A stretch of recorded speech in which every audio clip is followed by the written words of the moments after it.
원수에게는 지역주택을 권한다는 말이 있습니다. 그만큼 지주택은 성공하기 어렵습니다. 지주택이 잘 안되는 구조적인 이유가 있습니다. 바로 땅이 없기 때문입니다. 95%를 확보하지 못하면 사업은 한 발짝도 나아갈 수 없습니다. 그런데 땅이 없다는 건 반대로 어디서든 할 수 있다는 뜻이기도 합니다. 지주택에서 홍보하는 아파트는 입지가 탁월합니다. 이런 곳에 저렴하게 신축 아파트를 분양받을 수 있다고 생각해 조합원으로 가입하는 겁니다. 심지어 재건축으로 착각하는 경우도 있습니다. 하지만 지주택의 위험성이 알려지자 조합원 모집은 계속 어려워지고 있습니다. 그러자 조합은 안심보장증서를 제시하고 있습니다. 사업이 무산되면 계약금과 용역비를 전액 반환해 주겠다는 겁니다. 이렇게 안심보장증서를 제시하자 조합원은 안심하고 조합원 가입 서류에 서명했습니다. 하지만 조합은 돈을 돌려줄 수 없다며 말을 바꿨습니다. 안심보장증서가 무효라는 겁니다. 왜일까요? 조합원에게 받은 분담금은 조합 전체의 재산입니다. 그런데 돈을 내주는 안심보장증서를 발행하면서도 조합 총회를 거치지 않았던 겁니다. 따라서 안심보장증서는 무효입니다. 그저 종이 한 장에 불과했던 겁니다. 안녕하세요. 대한변협 선정 우수 변호사, 재건축, 재개발 전문 변호사가 쉽게 설명하는 채널 부동산법 연구소입니다. 이번에는 안심보장이라고 했잖아요. 내 돈 당장 돌려주세요. 라는 주제로 말씀드리겠습니다. 원수에게는 지역주택조합을 권한다는 말이 있습니다. 물론 지역주택조합으로 시작한 사업이 대박을 친 사례도 있습니다. 한강변 탁월한 입지에 누구나 알만한 아파트로 탈바꿈된 경우도 있었습니다. 하지만 대부분의 지역주택 사업은 진행이 매우 더딥니다. 2004년부터 2021년까지 17년간 전국 지역주택조합 중 실제로 입주까지 이른 비율은 17%에 불과합니다. 심지어 서울 118개 지역조합 중 41곳은 토지를 단 1%도 확보하지 못했습니다. 지역주택 사업이 구조적으로 잘 안되는 이유가 있습니다. 땅이 없기 때문입니다. 재건축이나 재개발은 땅을 가진 토지 소유자들의 동의로 시작됩니다. 기본적으로 땅을 깔고 가는 사업입니다. 설령 사업성이 없어 중단되더라도 아예 시작조차 못하는 경우는 거의 없습니다. 반면 지역주택 사업은 땅이 없이 시작합니다. 지주들의 토지를 하나하나 설득해서 매입해야 합니다. 이 과정은 지리하고 험난합니다.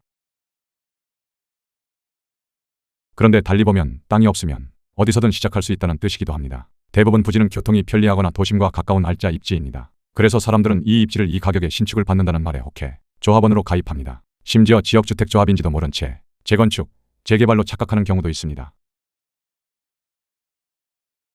조합이 주택건설 사업계획 승인을 받으려면 토지의 95%를 확보해야 합니다. 94%도 안 됩니다. 95%가 되어야 사업이 본격화됩니다. 그러면 나머지 5%에 대해서 매도 청구를 할 수 있습니다. 이때 1% 지분을 가진 소유자는 마치 경영권 프리미엄처럼 높은 값을 받을 수 있습니다. 반대로 5%에 포함되면 현시가에 강제로 뺏길 수도 있습니다. 그래서 조합과 지주들 사이에 숨막히는 수싸움이 벌어집니다. 죄수의 딜레마처럼 누군가 협상하면 나머지는 손해를 볼 수 있습니다. 심지어 조합은 무리한 요구를 하는 지주 땅을 아예 사업계획에서 제외해버리기도 합니다.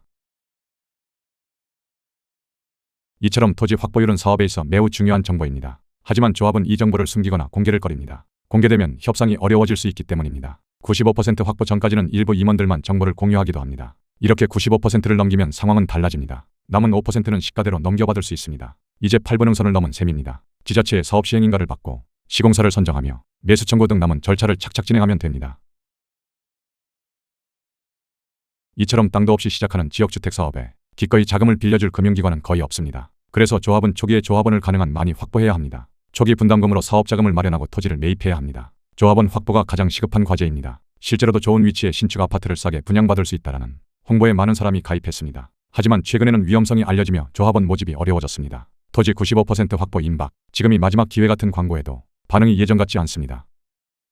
그러자 조합은 안심보장증서라는 것을 제시하기 시작합니다. 2016년 부산의 한 조합원이 지역주택조합에 가입했습니다. 홍보직원은 토지 80%를 이미 확보했다고 말했습니다. 그래도 조합원이 주저하자 사업 무산 시 계약금과 용역비를 전액 반환하겠다라는 안심보장증서를 제시했습니다. 조합원은 이를 믿고 가입했고 2017년까지 총 4억 3,700만 원을 납부했습니다. 그러나 2022년 부동산 경기가 꺾이며 조합원은 불안해졌습니다. 분담금 환불을 요청했지만 조합은 안심보장증서가 무효라고 주장했습니다. 분담금은 조합원 전체의 재산인 총유물이므로 총회를 거치지 않으면 반환할 수 없다는 것이었습니다. 결국 조합원은 조합을 상대로 소송을 제기했습니다.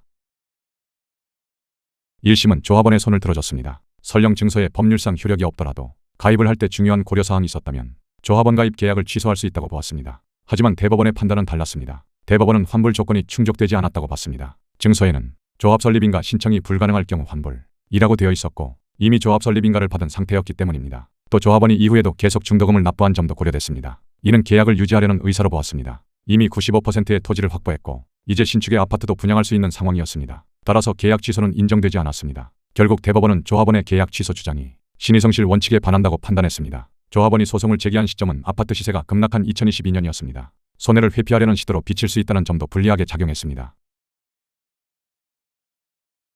정리합니다. 첫째, 지역주택사업은 토지 95%를 확보해야 본격적으로 진행을 할 수 있다. 둘째, 안심보장증서는 총회결이나 조합정관에 근거가 없으면 무효다. 셋째, 안심보장증서가 무효라도 충분히 사업이 진행됐다면 조합원 탈퇴는 어렵다. 채널 구독과 좋아요를 해야 하는 이유가 있습니다. 구독과 좋아요를 해두지 않으면 영상을 다시 찾는데 시간이 많이 걸립니다. 영상 내용을 찾아봐야 할 때가 분명히 있습니다. 물론 영상 제작에도 큰 힘이 됩니다. 이상 부동산범연구소였습니다. 자세한 내용은 네이버 블로그에서 동명 주제로 찾아보시면 됩니다. 감사합니다.